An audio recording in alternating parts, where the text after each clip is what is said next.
வணக்கங்க. ஏசிஆர் பனையூர்லேருந்து வந்துட்டுருக்கேன். எங்கள் அப்பாவுக்காக வந்திருக்கேங்க. எங்கள் அப்பாவுடைய பேர் வந்து ஹுசைன் ஷெரீப். வயசு வந்து 65. ஃபர்ஸ்ட் டைம் 7ஆம் தேதி வந்திருந்தேன். இப்போ 45 டேஸ் இந்த டேப்லெட் எடுத்திருக்கு. இப்போதைக்கு ஃபுட் லெவல் மட்டும் கொஞ்சம் இன்க்ரீஸ் ஆகிருக்கு.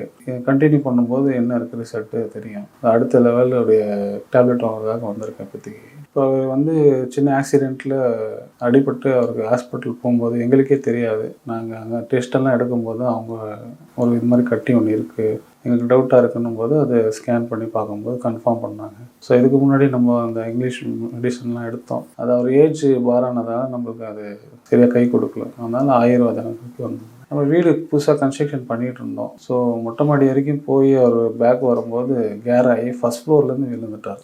ஸோ தலையில் அடிபட்டு 8 தையல், உடம்பெல்லாம் கொஞ்சம் அடி. ஸோ அதுக்காக தான் மெயினாக அவரை ஹாஸ்பிட்டலில் அட்மிட் பண்ணியிருந்தோம். அது மூலியமாக தான் நம்மளுக்கு கேன்சர் கன்ஃபார்ம் ஆச்சு. அது வரைக்கும் அவர் பெயினோ இல்லை வேறு எந்த தொந்தரவும் அவருக்கு இல்லை.